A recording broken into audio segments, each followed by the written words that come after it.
안녕하세요. 필그말리오입니다. 제가 아주 오랜만에 좀 작업하는 과정을 좀 보여드리려고 하는데요. 여러분들이 조금 어렵게 생각하시는 부분들 좀 몇 가지를 추려가지고 클래스 101에서는 알려드리지 않았던 부분들을 좀 제가 추가 영상으로 작업을 진행을 해보려고 해요. 오늘 다뤄볼 내용은 표면이 울룩불룩하게 작업이 돼서 이걸 어떻게 매끈하게 하는지 모르겠다고 질문을 꽤 많이 주셨어요. 그래서 이거는 제가 오프라인 강의를 할 때도 좀 많은 분들이 어려워하셨던 부분이라서 그 부분을 한번 오늘 같이 해보도록 하겠습니다. 먼저 작업을 하다 보면 지금 이거는 제가 사실 다 정리를 다 끝낸 헤드고요. 어느 부분을 예를 들어볼까요? 일단 한번 얘가 볼 부분이 조금 움푹 패여 있어서 이 부분을 제가 되게 자연스럽게 메꾸는 과정을 먼저 보여드릴게요. 이 패인 부분 크기만한 브러쉬 사이즈를 만드신다 생각하시면 돼요. 예를 들어서 이 브러쉬 크기보다 너무 크면 이거 제가 일부러 지금 압력을 따로 조정은 안 해놓고 그냥 보여드릴게요.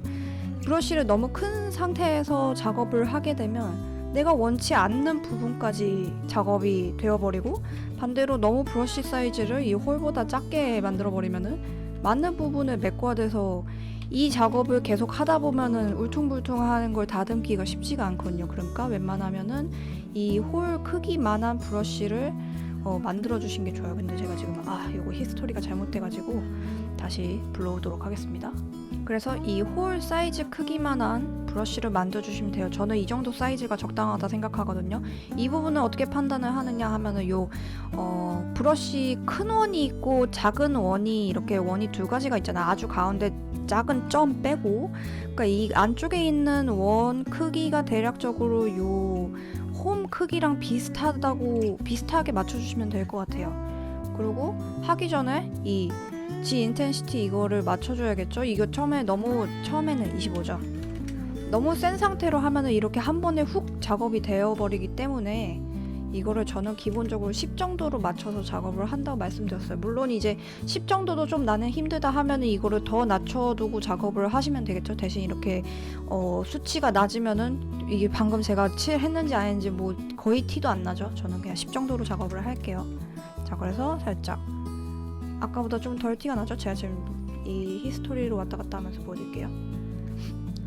다른 작업할 때보다 그렇게 울퉁불퉁 티가 많이 안 나죠? 그래서 이 반대쪽도 한 번 더 이렇게 작업을 하시는데, 우리가 지금 타블렛으로 작업을 하고 있잖아요. 그러니까 타블렛 앞도 중요한데 이것도 무조건 힘을 줘서 빡 이렇게 세게 하면은 그만큼 세게 작업이 들어가니까 이 부분을 우리가 티나지 않게 자연스럽게 메꾸는 게 중요하기 때문에 타블렛 요 펜 힘을 빼고 살살살살 그려주신다고 생각하시면 돼요. 제가 지금 이게 히스토리가 고장이 나서 지금 이게 진단이 안 돼갖고 전후 상태를 제대로 보여드릴 수가 없기는 한데, 어쨌든 자, 이제 반대쪽이랑 이렇게 보면은 맨 처음에 비해서는 좀 자연스럽게 티가 안 나게 메꿔지기는 했죠. 물론 그래도 완벽하게 매끈하게 작업이 된 건 아니기 때문에 쉬프트를 누르면은 이렇게 스무스로 바뀌죠, 브러쉬가. 이 상태에서 한 번 더 주변을 다듬어 주신 거죠. 물론 이 작업도 이건 제가 이미 작업이 다 된 헤드를 갖다가 작업을 하는 거여서 아무리 스무스를 먹어도 지금 뭐 되고 있는 건지 안 되는 건지 거의 분간이 안 되는데, 얘가 지금 제가 밀도를 엄청나게 높게 작업을 해놨거든요. 다이나메쉬를 최대로 높여갖고 작업을 해놨기 때문에 이렇게 폴리곤이 많은 상태에서는 스무스를 아무리 해도 거의 안 먹어요. 그렇기 때문에 내가 좀 이 표면을 다듬는 작업이 한창 필요하고 지금 디테일보다는 표면 다듬는 게 더 우선인 것 같다, 이 작업을 더 중요하게 해야 될 것 같다 하시면은 초반부터 이거를 굉장히 폴리곤을 높인 상태에서 작업을 하지 마시고, 설령 만약에 이렇게 했는데 디테일이 깎이는 한이 있더라도 주변을 매끈하게 하는 게 훨씬 더 지금 중요한 사항이라면은 일부러 다이나메쉬를 낮추신 상태에서 이 적정 수치는 여러분들이 정하시면 돼요. 저는 그냥 예를 들어서 1200 뭐 이 정도로 맞춰볼게요. 자, 일부러 제가 이걸 켜두고 보여드릴게요. 이게 다이나메쉬를 새로 하면은 어떻게 되는지 한번 볼게요. 자, 아까보다 폴리곤 수가 많이 줄었죠. 수치가 확 줄은 게 보이시죠? 아까는 800만 대였는데 지금은 65만 대로 줄었어요. 이렇게 되면은 아까보다 훨씬 다듬기가 수월해지죠. 예, 확 작업이 되죠. 대신 그런 만큼 이 디테일도 많이 깨져버린 건 어쩔 수 없지만 이렇게 된 만큼 이렇게 스무스로 다듬기도 훨씬 수월하다는 이제 장단점이 각자 있으니까 이거는 판단해서 작업을 하시면 될 것 같아요. 자, 두 번째는 여러분들이 흔히 문제로 만드는 상황을 똑같이 구현을 해서 작업을 한번 해볼게요. 사실 아까 제가 보여드렸던 건 거의 비슷하다고 생각을 하시면 되는데, 자, 여러분들이 작업하시는 거 대충 제가 한번 따라해 보겠습니다. 안화로 올리기 위해서 이렇게 브러쉬를 막 작업을 해놓고, 입술도 올리기 위해서 이렇게 작업을 하고, 한 번 뭐 턱도 라인을 좀 더 뚜렷하게 하기 위해서 이렇게 살을 올렸다고 칠게요. 자, 그러니까 이 브러쉬 흔적이 다 티가 나죠. 이렇게 되면 조금 브러쉬 사이즈를 적절하게 활용을 못한 상황이라고 볼 수가 있어요. 물론 지금 얘 같은 경우에는 폴리곤이 그렇게 높지가 않은 상태라서 스무스, 시프트 누르면 이렇게 스무스 상태가 되죠. 스무스일 때 이렇게 다듬어 주면은 물론 다듬어지기는 해요. 근데 처음부터 이렇게 하는 것보다는, 제가 다시 처음으로 돌아갈게요. 이렇게 계속 브러쉬들을 쌓아서 이렇게 결이, 제가 지금 이거 좀 약간 세게 보여드릴게요, 과장해서. 결이 이렇게 확실히 보이게 이렇게 쌓아가는 것보다는 애초부터 내가 크기를 키울 만큼의 브러쉬 사이즈를 늘려주세요. 이거 제가 단축키 S라고 말씀드렸었어요. 이 브러쉬 사이즈 늘리는 단축키는 S인데, 어쨌든 내가 예를 들어서 볼 면적 이만큼 살을 얹어주고 싶어요. 더 그러면은 이 볼의 면적만큼, 이 큰 브러쉬 큰 원 말고 요 가운데 쪽에 좀 작은 원 있죠? 점 말고 이 작은 원이 대충 볼 정도 사이즈가 되게 키워주시고, 인텐시티도 저는 한 10 정도로 맞출게요. 그렇게 해서 역시 필압도 마찬가지로 힘을 줘서 그냥 무작정 이렇게 빡빡 힘줘서 이렇게 하는 게 아니라 살살 이렇게 하면은 아까처럼 이렇게 경계가 지지 않고 훨씬 더 부드럽게, 거의 지금 경계 같은 게 딱히 드러나지가 않죠? 이렇게 경계가 드러나지 않게 양을 올릴 수가 있어요. 그래서 이거는 기본 스탠다드 브러쉬도 마찬가지고 뭐 무브도 그렇고 다른 거의 대부분의 브러쉬들에도 다 해당이 되는 얘기예요. 그래서 제가 이번에는 무브 브러쉬로 한번 보여드려 볼게요. 무브는 단축키 1번이니까 자, 무브로 바꿔서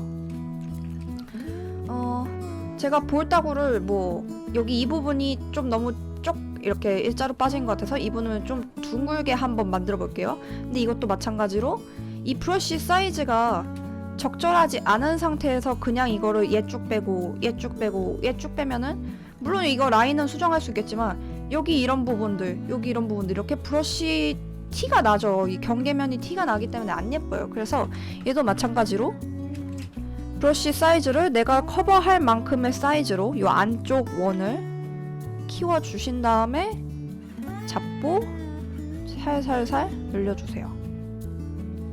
아까처럼 물론 얘도 말씀드렸지만 미묘하게 이런 경계가 좀 티가 아예 안 날 수는 없어요. 그래도 아까 이 상태에서 이렇게 늘렸던 것보다는 훨씬 자연스럽게 작업이 됐죠. 거의 경계가 티가 잘 안 나요. 그래서 이런 식으로 작업을 하시면 돼요. 그래가지고 또 뭘 보여드릴까요? 예를 들어서 제가 이번에 한번 네모 원을 하나 불러봐 볼게요. 이 부분은 예를 들어서 제가 한 직각 모양 정도로 만들어 보고 싶어요. 그러면은 얘도 브러쉬 사이즈를 이렇게 작게 한 상태에서, 아이고 메이크업 폴리메시 해야 되죠.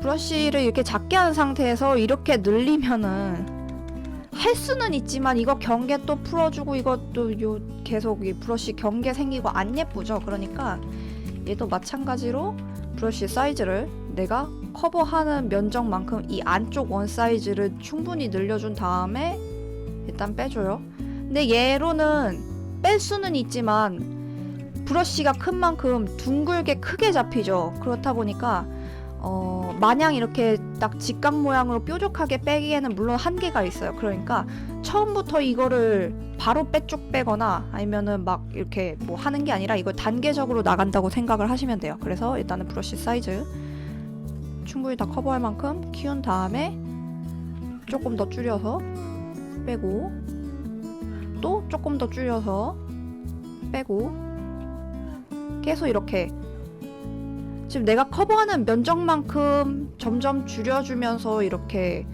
브러쉬를 사이즈를 조정을 해주면서 작업을 하거든요. 그러니까 자 거의 물론 제가 아까도 말씀드렸죠. 경계가 완벽하게 없을 수는 없어요. 근데 그냥 마냥 작은 브러쉬로 이렇게 잡아 빼는 것보다는 훨씬 경계가 자연스럽고 울퉁불퉁한 게 없죠.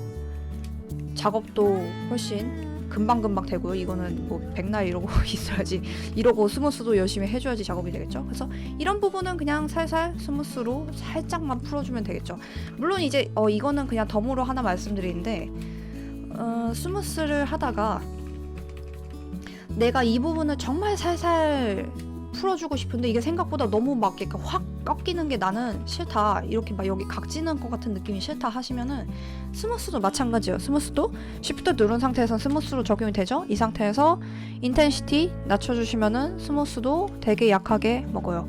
지금 스무스가 먹은 상태예요. 먹었죠? 근데 아까처럼 뭔가 경계면이 확 지는 것 같은 그런 현상은 없어졌죠. 그래서 이런 것들을 활용을 해서 이런 뭔가 양을 좀 조정을 해야 된다든지 이런 경계면 같은 거를 좀 조정을 해야 될 때 브러쉬랑 스무스 브러쉬 같이 잘 활용을 하시면은 울퉁불퉁하지 않게, 이렇게 울퉁불퉁하지 않게 굉장히 자연스럽게 작업을 해나가실 수가 있습니다.